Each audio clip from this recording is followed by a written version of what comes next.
El verdadero Billy Hayes fue arrestado en Turquía en octubre de 1970 a los 23 años de edad y encarcelado por intentar sacar a Chis del país de contrabando. Él, sin duda alguna, era culpable. De hecho, las primeras escenas que vemos en la película son de Billy empaquetando la droga metódicamente en papel aluminio para luego pegársela a su cuerpo con cinta adhesiva de forma calculadora, estando totalmente consciente de sus acciones y del riesgo que se está asumiendo. Incluso cuando lo muestran en el aeropuerto con su novia, ya luce más nervioso y sudoroso.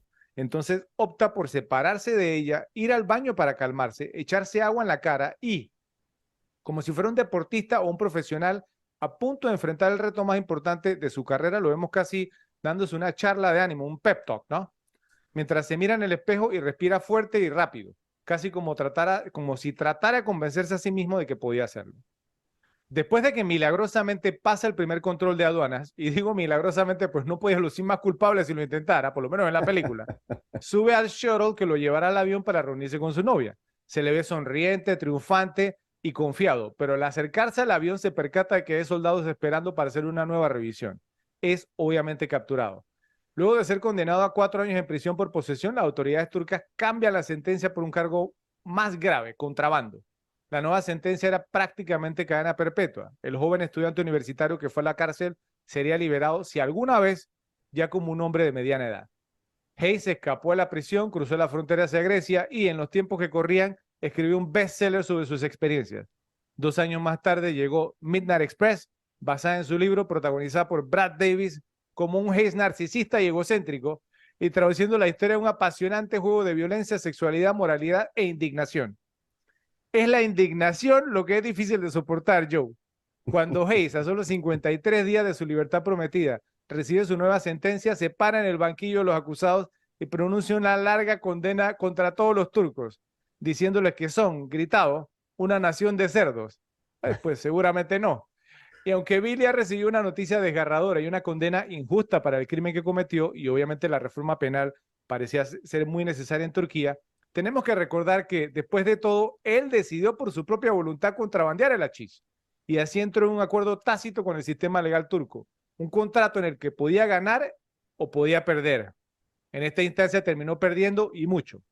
Así que realmente es difícil sentir mucha lástima por Bill Hayes. Se arriesgó y perdió. La película crea un escenario perfecto de las condiciones y horrores de la vida en prisión que la hace fascinante. Mi única objeción es que parece querer manipularnos un poco para que simpaticemos con Billy Hayes.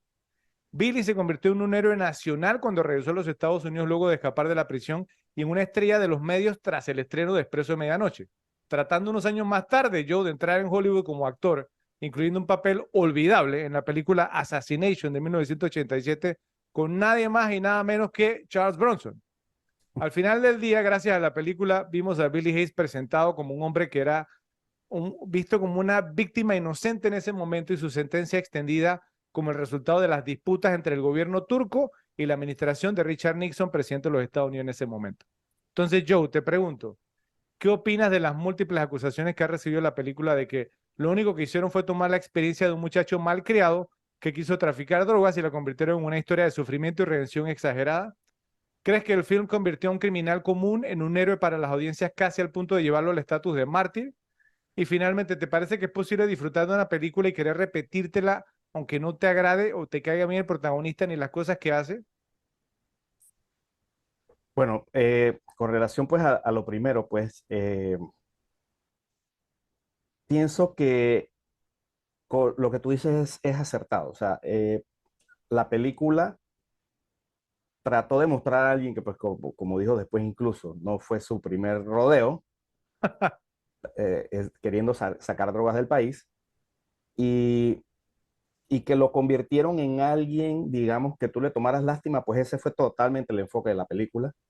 Hicieron todo lo posible para que pudieras empatizar con él.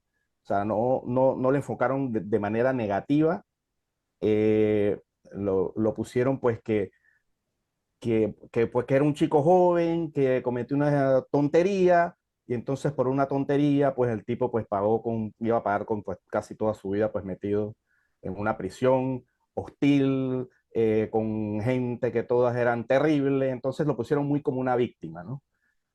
Pienso que eso pues sí lo hicieron a propósito y pienso que conociendo de repente los detalles pues hay cosas que uno sabe ahora, pues sí es un poquito exagerado y sí fue a propósito, pero precisamente para que el impacto de su escapada pues tuviera el efecto que desea mostrar.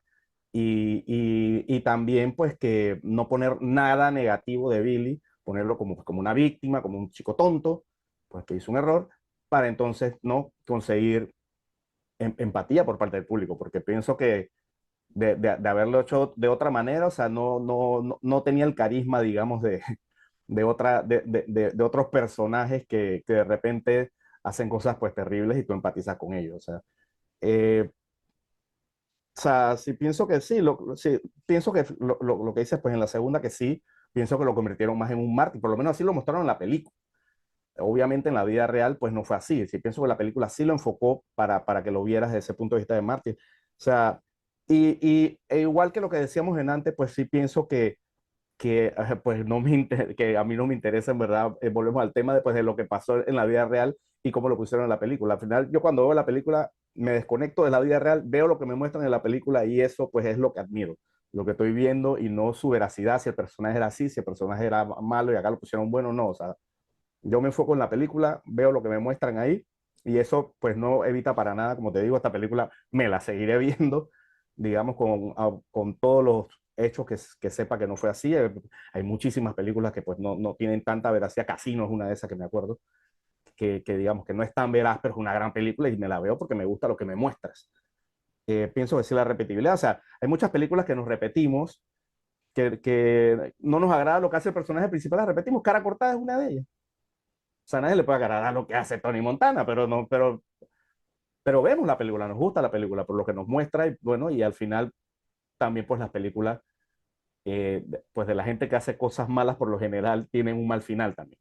Entonces tampoco es que salen exitosos ni nada de eso. Entonces pienso que eso no afecta en nada en la película total para poder verla muchas más veces y me la seguiré viendo total. Ok. Ahora, yo pienso igual, obviamente, yo me la voy a seguir viendo. A mí me gusta mucho esta película, aún con todo digamos, estas investigaciones, ¿sí? Pero sabes que a mí, no sé, o sea, incluso para antes que hiciéramos el episodio y las últimas veces que me había visto la película, no sé si fue, digamos, como la interpretación de Brad Davis, pero ahí hay, digamos, como algunas escenas, sí, en las cuales, es decir, o sea, se ve como mencioné, ¿no? Como malcriado, si me voy a entender, o sea, digamos, la escena con el papá cuando, ya después que lo sentenciaron, ¿no? Entonces el papá está con él sentado, digamos, ahí en la salita esa, ¿no? Y entonces, y el papá le dice, no, mira, y es que, pues, Yeltsin, ¿cierto? El abogado, le vamos a seguir pagando, ¿cierto? Para que sigamos entonces apelando la sentencia y te vamos a sacar de aquí. Y los del consulado, digamos, también, y entonces Brad Pitt hace como un gesto como de que, como que dice, como que no me eches cuento, ¿sí? O sea, voy para el hueco, ¿cierto? Y entonces yo sé que voy para adentro.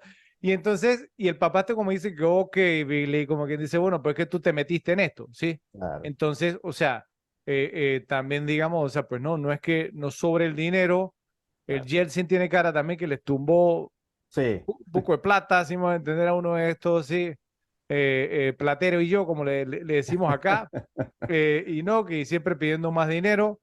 Entonces, o sea, es difícil, ¿no? ¿Cierto? Por el tema, digamos, pues, ¿no? De que encima, pues que llega, es como lo que le llaman en inglés el ugly American, ¿cierto? Como el estadounidense que donde va se queja de todo, critica todo, ¿cierto? Como si en Estados Unidos fuera pues como lo máximo, ¿cierto?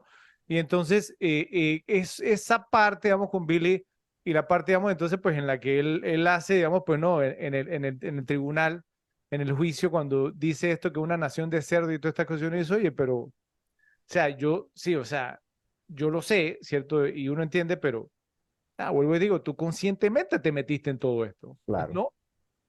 ¿Qué dices Así tú? es. No, sí, totalmente. O sea, le estás echando, digamos, es como países como ahora, no sé, digamos Singapur, porque es uno de esos casos, pues que son un poquito extremos con sus leyes, como que no puedes, qué sé yo, comer chicles, y va a chicles, yo creo que si comes chicle vas preso, una locura así. O sea, hey, si tú sabes que lo que estás haciendo está mal, tienes que atenerte a las consecuencias. Y si en el país por una onza de hashish te ponen 100 años, pues es mala suerte. O sea, Y nadie si te tú, manda. O sea, y si no si tú quisiera que te sabes las metieran preso, leyes entonces no lo exactamente. hagas. Hace poco hubo una basquetbolista, una jugadora de Sí, la exacto. WNBA, Brittany Griner, creo que se llama, Sí, ¿cierto? Que también que estuvo presa unos meses, ¿cierto? Que ahí, digamos, entonces, o sea, lo gracioso fue que ella era una de estas deportistas, vamos a, pues, ¿no? Que se arrodillaba y que no sí, sí, respetaba el sí. himno estadounidense, ¿cierto? Y luego entonces en Rusia, que ella jugaba, digamos, en Rusia, entonces Ujú. entró con su droga, ¿cierto? Entonces, conociendo las leyes, te le Así metieron, es. digamos, no sé cuántos años y entonces estaba ahí. Y todos los días eran fotos, ¿no? Ay, que no sé qué, que pobre Britney, que no sé qué. Entonces Joe Biden cedió y creo Claro. que hicieron un intercambio, digamos, por un terrorista Por un ruso. terrorista, por un terrorista, por una drogadicta. Increíble, increíble. Y entonces no, y fue, la convirtieron en una mártir, sí, totalmente, que pobrecita. Entonces regresó, ¿cierto? Y acaba de regresar y entonces ya está quejándose, digamos, de que no, que las vaquebolitas, digamos, entonces mujeres no ganan lo mismo que los hombres, que Estados Unidos es un país muy desigual. Y Todo el no diálogo de aprende, ¿sí? izquierda, todo el O diálogo de sea, izquierda. exactamente, o sea, y su país la acaba de sacar, si me voy a Así entender, es. de una cárcel y entonces y Y, ya y, está quejándose y, y, y del no, país. y no solo eso, sino que hay otra cosa con respecto a eso, que supuestamente en Rusia también está un ex militar, no me acuerdo si era marín o no sé qué, Sí. también estaba preso y se trajeron a Britney Griner en vez de ese tipo porque fue alguien, ¿no?, que peleó por su país o lo que sea, y mucha gente se quejó de eso. No, no tiene sentido, no tiene ningún sentido Porque que la hayan sacado. el otro pues no lo apoya a la izquierda y este sí, eso es todo. Exactamente. Pero bueno, para ponerle fin al tema, o sea, yo tengo sentimientos encontrados, como mencioné anteriormente, sobre Billy Hayes. Creo que como ser humano uno no puede evitar sentir obviamente simpatía por las horribles condiciones que tuvo que soportar. Seguramente el castigo no se ajustaba al crimen, incluso desde la primera sentencia, en mi opinión, ¿cierto? Y luego tuvo que recibir el golpe devastador de que le prolongaran la sentencia poco antes de que lo liberaran. Por otro lado, digamos, entonces, pues también tengo muy poca simpatía y tolerancia por los traficantes de drogas y es típico pensamiento estadounidense que otros países deberían pensar como ellos en términos de los castigos que se deben Mm, impartir por es- ciertos delitos. Creo que habría que tener un corazón de piedra para no sentir cierta lástima por la versión cinematográfica de Billy Hayes, por lo que sufrió, porque creo que lo que sufrió fue desproporcionado, digamos, si lo comparamos con el crimen que cometió. El Bill Hayes de la vida real, no tanto. La extensión de su sentencia es el único aspecto de la historia que provoca un poco de simpatía en mí. De lo contrario, cometió un delito y fue a la cárcel. Tuvo que asumir las consecuencias de sus acciones. Y pienso que al final la cuestión no es de culpabilidad o inocencia, sino de justicia. Si crees, digamos, que su sentencia y su trato brutal fueron injustos, entonces simpatizar con él es completamente comprensible. Entonces, puedes pensar que mereció un castigo, pero la pregunta es, ¿crees que realmente recibió justicia? Si nos basamos en eso, la cosa se pone más interesante. Entonces, escucharemos sus comentarios. Gracias por ver este video. Por favor, suscríbanse, apoyen el canal, denle like y compártanlo en sus redes sociales. Hasta luego.